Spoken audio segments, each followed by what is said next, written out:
What's going on YouTube? My name is John and today I have a really cool video for y'all. Today we are going to be learning about the origins of the Pack-a-Punch machine and how Group 935 got their hands on it thanks to a really cool radio from Richtofen that we find in the map.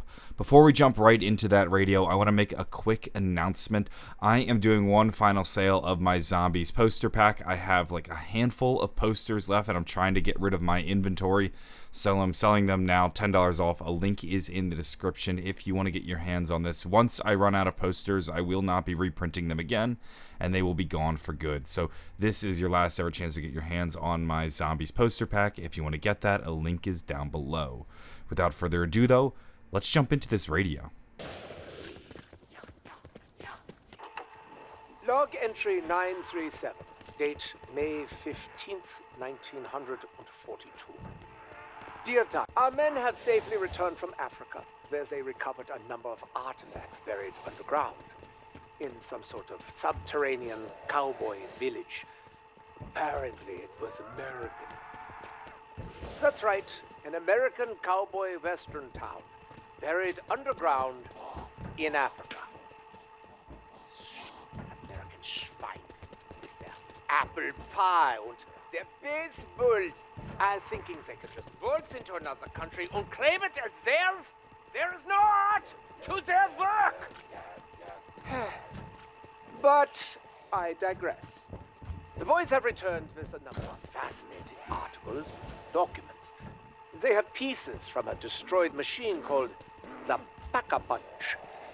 With a name as clever as that, it must be American. I have given the schematics to Dr. Porter. Perhaps he will have better luck replicating Jebediah Brown's work. Speaking of that blacksmith, we also recovered plans for the Agarthan device. It seems that the blacksmith already built one of the pieces, the fabled Vril vessel. The Agarthan device, a device capable of granting that which one desires. Almost like a genie in a bottle. I think I shall keep this genie in my back pocket. If my plan fails, and it won't, perhaps this device can get me to a gardener. So this radio is really interesting. There's a lot to unpack here. I do, though, first just want to give a really quick shout out to Chronorium Expert B on Reddit because I was having a hard time finding this radio, and thanks to him replying to my message on Reddit, I was able to find this radio and get the clip for this video. So thanks for your help, Chronorium Expert B. It begins with Richtofen explaining that their men had just gotten back from an excavation in Africa where they had found a subterranean western town. Now, I think we all know what that subterranean western town is. That town is buried. And he goes on to explain that his men find pieces of this machine known as the Pack-a-Punch. And this is the first time we've ever actually had an in-game official confirmation of who had created the Pack-a-Punch. Now, we had our suspicions that it was a person named Jeb Brown because at one point, about a year and a half ago, Carbon Fiber had leaked the Pack-a-Punch song onto the internet and we were able to listen to it in full, and that was when we first learned about Jeb Brown, but we weren't sure whether or not to take this as canon because it was leaked. It wasn't something officially in-game. Here's a little snippet of it that gives you a sense of the story of Jeb Brown. Here, there, seems like everywhere. Nasty things are happening, and now everyone is scared. Old Jeb Brown, the blacksmith, he saw his mother die. A critter took a bite from her, and now she's in the sky. The angels came down to old Jeb and told him what to do. Build yourself a great machine, its punch will see you through. When you pack a punch, the whole damn bunch will not last very long. And while you put yourself to work, sing a country western song. So there we have it, but now we know a little bit more about the story. So his name wasn't just Jeb Brown, as Richtofen explains, his name was Jebediah Brown. And this is actually a really cool moment where a bunch of pieces are starting to come together too, because we also had this little quote from Richtofen while he's pack-a-punching on the giant that references the pack-a-punch being made by a blacksmith in the West, but it was always just a big question mark to the community because we heard it and we were like, all right, well, how the hell does Richtofen know about a blacksmith in the Wild West, and why is a blacksmith creating the Pack-a-Punch?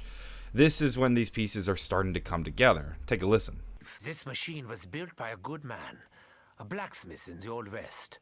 I hope I can one day thank him. So, Jebediah Brown, after seeing his mother die, is inspired by the angels to build the Pack-a-Punch machine.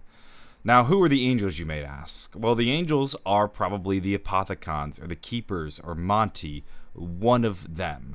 And we actually have references to angels in-game. You'll notice in this very lab where you listen to this radio, you'll see on the wall a drawing from, most likely, Samantha that directly references an angel. So what happens in the zombie storyline is that people see these Agarthan and ethereal figures often, or not often, but enough that we have multiple instances of it. And when people do run into these figures, they don't know how to explain it. You know, they don't have the understanding of the ether and element 115 and all of that to really know what they are. So they put them into terms we can understand, like angels. So to Jeb Brown, somebody from the Wild West, he would just imagine them as angels. He doesn't know what they are. He supposes messengers from God or something like that. And he eventually goes on to build the Pack-a-Punch, buried, we suppose, gets lost to time. And then Group 935 eventually stumbles across the Pack-a-Punch machine, and their men excavate it. And this actually makes sense with what we find in the timeline. So Richtofen records this radio May 15th, 1942. Then, as we continue on in the timeline, we see June 28th, 1942. Group 935 continues development of a weapon upgrade machine.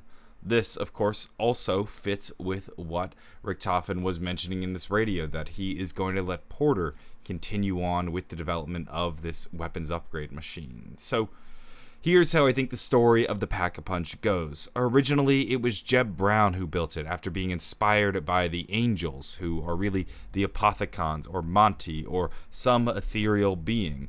Eventually, though, the Pack-a-Punch in this technology gets lost to time. Eventually, Group 935 rediscovers it, and the project is given to Dr. Porter, who officially and finally completes the Pack-a-Punch machine. That, ladies and gentlemen, is the story. Or I should say, not that he officially completes it, or I guess he recreates the Pack-a-Punch machine based off the artifacts that they found.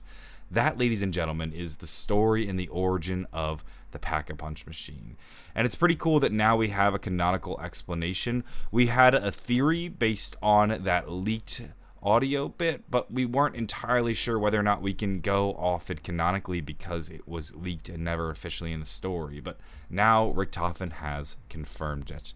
That's going to wrap things up for this video. If you enjoyed it, give it a like. Always subscribe for more. I'm going to be continuing to cover Tag Der Toten in the coming days, so be sure to stay tuned for that. And again, I just want to make a quick mention. This is the last chance to ever get your hands on my Zombies poster pack.